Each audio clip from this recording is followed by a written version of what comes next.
கைகளை பின்னாடி இப்படி கொண்டு போக முயற்சி பண்ணும்போதெல்லாம் பயங்கரமாக வலிக்குதா உங்களுக்கு? ஸ்டிஃபாக இருக்குது, டைட்டாக இருக்குது, ஒரு மின்னல் அடிக்கிற மாதிரி ஒரு வலி ஏற்படுது அப்படின்னா இந்த பதிவை முழுசாக பாருங்கள்.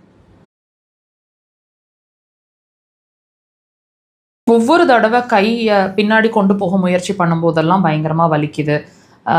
இது ரொம்ப நாளாக இருக்குது, ரொம்ப வருஷமாக இருக்குது. மெடிசன்ஸ் அதுக்கு எடுத்துகிட்ருக்குறோம் அல்லது ஆயில் அப்ளை பண்ணிகிட்ருக்கோம். அது மெடிசன் எடுக்கும்போதோ எக்ஸ்டர்னலாக அப்ளிகேஷன்ஸை கொடுக்கும்போதோ ஓரளவுக்கு நல்லா இருக்க மாதிரி இருக்குது. ஆனால் திரும்ப ரொம்ப சிரமமாக இருக்குது.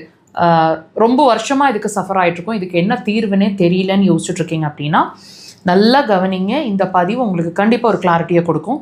இந்த கைகளை பின்னாடி கொண்டு போக முடியாமல் இருக்கிறதும் ஒரு வார்னிங் சிக்னல் தான். உங்களுக்கு தெரியுமா? உங்களுக்கு ஒரு உறுப்பு சார்ந்த, அதாவது சிறுகுடல் சார்ந்த பிரச்சனை இருக்குது அப்படிங்கிறத தான் இந்த சிரமமாக உங்களுக்கு சொல்லிகிட்ருக்கு. கைகள் தானே பிரச்சனைன்னு சொன்னோம். இவங்க சிறுகுடலை சம்மந்தப்படுத்துகிறாங்களே, எப்படி இருக்கும், இது எப்படி பாசிபிள்னு தானே யோசிக்கிறீங்க. இந்த பதிவை முழுசாக பாருங்கள்.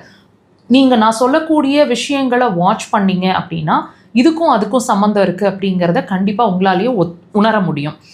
உங்களுக்கு கண்டிப்பாக டைஜஷனில் ப்ராப்ளம் இருக்கும். இந்த கைகள் உதாரணத்துக்கு இந்த கைகள் பிரச்சனை அப்படிங்கிறது ஒரு 6 months-ஆக இருக்குது, 1 year-ஆக இருக்குது, மோர் தேன் 1 year-ஆக இருக்குது அப்படின்னா டைஜஷனில் பிரச்சனை இருக்கும். அடிவயிறு ஹீட்டாக ஃபீல் பண்ணிகிட்ருப்பீங்க.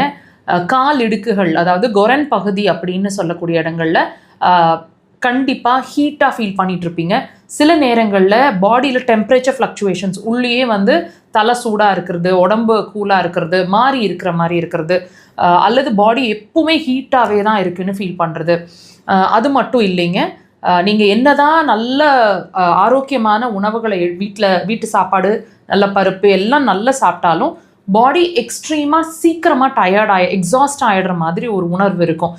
நம்ம சாப்பிட்ற உணவெல்லாம் வேஸ்ட்டாக போயிட்டுருக்குதோ அப்படிங்கிற மாதிரி ஒரு உணர்வு உங்களுக்கு ஃபீல் ஆகும். சீக்கிரமாக எக்ஸாஸ்ட் ஆகிடுவீங்க. அண்ட் ரொம்ப எமோஷ்னல் டைப்பாக இருப்பீங்க. சின்ன விஷயத்துக்கு கூட டக்குன்னு கண்ணில் தண்ணி வந்துடுற மாதிரி இருக்கும். நல்ல விஷயத்துக்கும் சரி உடனே எமோஷ்னல் ஆகிடுவீங்க, கண்ணில் தண்ணி வரும். சின்னதாக சாதாரண ஒரு விஷயம் கேட்டாலும் உடனே எமோஷ்னல் ஆகி கண்ணில் தண்ணி வரும். இந்த மாதிரி எக்ஸாஜுரேட் பண்ணுற மாதிரி ஒரு சுச்சுவேஷனில் இப்போ சமீபமாக இருந்துகிட்ருப்பீங்க. அது மட்டும் இல்லைங்க, டெஃபினட்டாக நான் சொன்ன மாதிரி உங்களோட பாடி ஹீட் டெம்பரேச்சர் ஃப்ளக்சுவேஷன்ஸ் நிறையவே இருக்கும். தயவுசெய்து வாட்ச் பண்ணுங்கள்.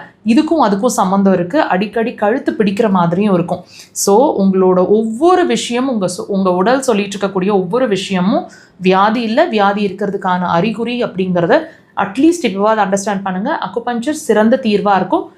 இம்மீடியட்டாக உங்கள் கை ரிலீஸ் ஆகிடும். வாட்ச் பண்ணுங்கள்.